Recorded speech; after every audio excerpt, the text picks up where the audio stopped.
Are you a beach person or a mountain person? It's easy to fall in one category or the other. At least when I grew up in the Carolinas, that was a good conversation, talk, chit-chat, to say, are you a beach person or a mountain person? Which would you prefer? In part because both were easily accessible for us growing up in the Piedmont of the Carolinas. Some would say, yes, I'm the beach person, I'm a mountain person. And some would say, well, it depends. I'm a combination. And I can understand that because both places are special, even sacred. I think of times of sitting on the beach. I think of times gazing at the mountains. And I think of the perspective gained and life renewed. In both places, it's easy to collect reminders of one's time. There's seashells at the beach. And I even remember one New Year's Day walking on the beach, a particular beach, and reflecting on the year before or looking to the year ahead. I would see a shell. Well, that reminds me, that's kind of a theme of what's been happening or what I hope to happen. And remember collecting them and displaying them at a certain time. For some, it's finding a rock, a special reminder from a mountain trek. I know of someone who actually collects rocks from special trips. Now, it takes a little bit to rank that high. So it's not like every hike, every time gets a rock. It's a reasonable collection, I will say, but does keep rocks as reminders of these special times. I think of our journey through the book of Ruth as a walk on the beach or on a mountain path. And along the way, we have gathered a few shells, a few stones. Today, I want to update and conclude the story of Ruth and then share a few seashells, a few stones found along the way. As you heard in our first lesson, and as I told part of it in the young people's message, we come to the conclusion it's now time for the business deal. Boaz brings in 10 elders from the village. And think of that as a combination probate, real estate court, a city council, things like that, bodies like that. Brings 10 elders from the village. And he contacts the true next of kin, the one who's next in line to succession of inheriting anything from Elimelech. And he says, Naomi has some land to sell. That was part of the system that if there was land in the family, should be bought by the next of kin. It keeps it in the extended family, maybe even hopes that down the road children or grandchildren could get the land again, if land to be sold because of financial hardship. And so there he is, and he says, this is the land that Naomi wants to sell the land. And the man can do his civic duty and his religious duty and do pretty well economically. Okay, he can buy the land. Now, you can understand it means maintenance of Naomi, and not to sound too crass, but she's getting up there in years, so she's not going to live forever. So that's for a season, supporting her, kind of giving her a pension. And then she passes, and the land is his. But then Boaz brings in the kicker. If you buy the land, you get with it Ruth, the Moabite, or Moabitess, the widow of the deceased man. Well, that's a horse of different color. At first, the guy's excited about doing it, but wait, no.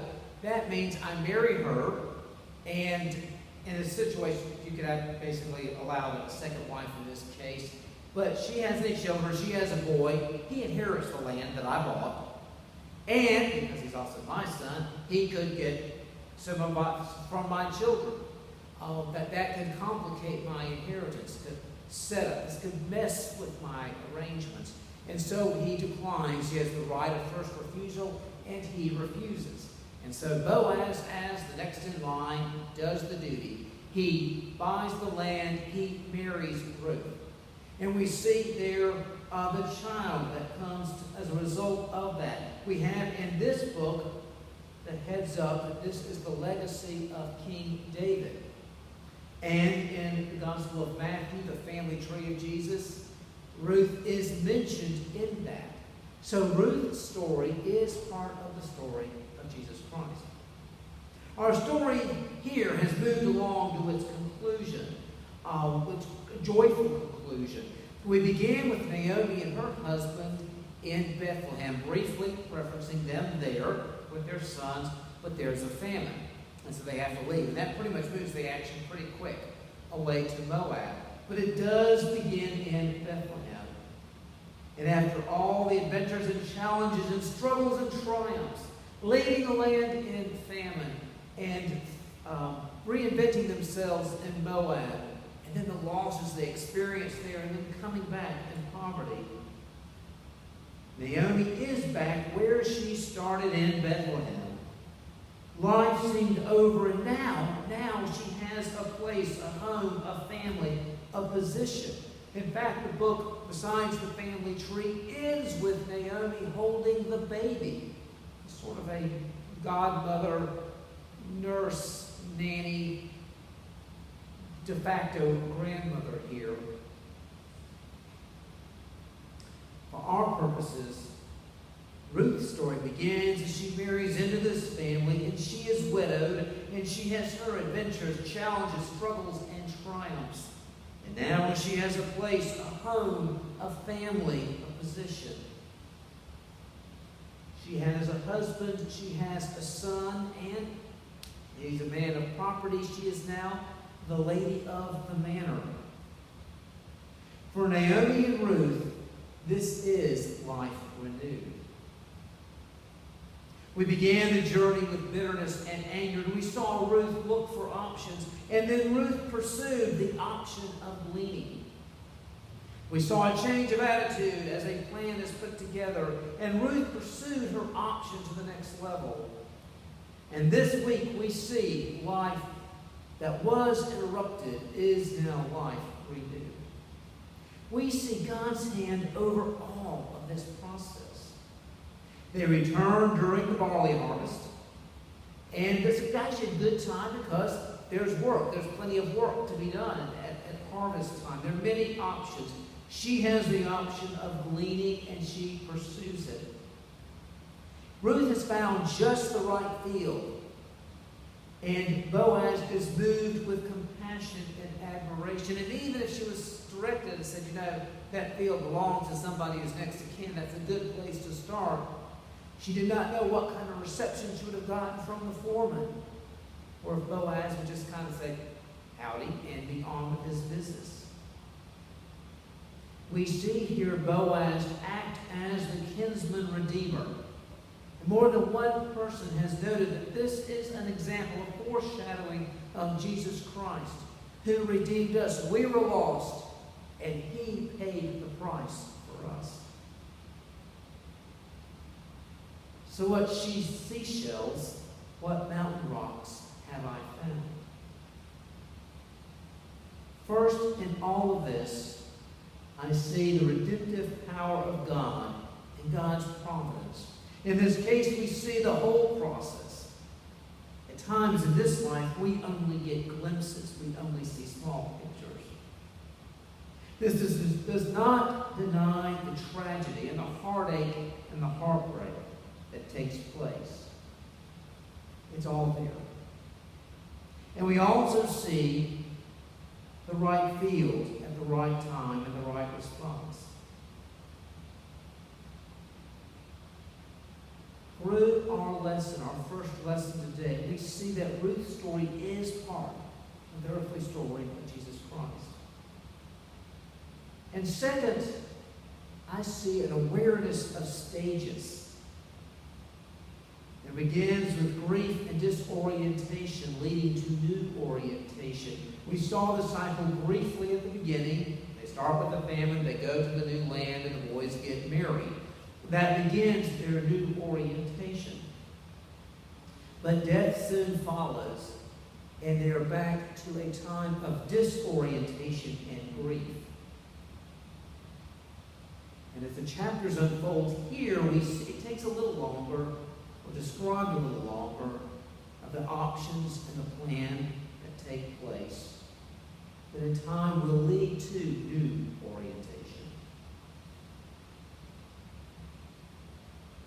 The first I see, again, is God's providence. In this second is awareness of the stages of the cycle. Third, I see some stones for the future. And I see several stones in this category. I see a stone here of hope and of awareness, and a stone of realization. A shell of hope, a shell of awareness, a shell of realization. I see this for us looking forward. Now, I realize that we are still in stage one. I will say grief and bewilderment. At best, we are at a place where we can look at options.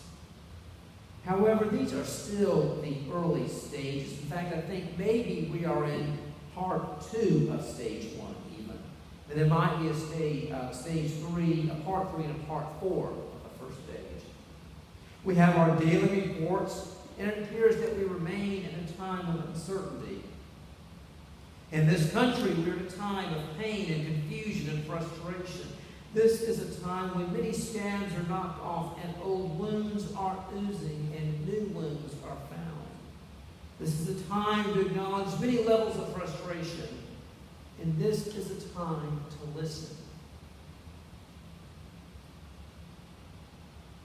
In this collection of stones for the future, I do see that even though there's concern, that there is hope. Now, I want to be very clear, and I have a big fear here that I am going through these steps too quickly, too easily, and making it sound just 1, 2, 3, 4, go. Life does not work that way. This week I swapped texts with a friend. Now, it would take 2 hours to go into the whole backstory. But suffice it to say that their big challenge began about 4 years ago, maybe even 5. And they find options and they work with them and go forward for a while. However, they are returned soon to grief on a regular basis. And then it's okay, let's look for an option, let's look for a way forward. They've not gotten their final answer yet. Please do not take this as an easy self-help piece to your best life ever. However, do, as I look at the story of Ruth through the lens of Coronaville, look at it with the eyes of hope. Believe in this, that we are not alone, that we are not abandoned. Jesus is still real. And Jesus walks with us in our grief, and Jesus walks with us as we sort options and make plans in due course. Years ago, I came across these words from the psalmist, highlighted them in my Bible, wrote them in my journal. I would have despaired unless I believed that I would see the goodness of the Lord in the land of the living. Those words are still true today. Jesus walks with us in our grief, and Jesus will walk with us as we sort options and as we make plans. Just as real then and for Ruth as it is for us now. Amen.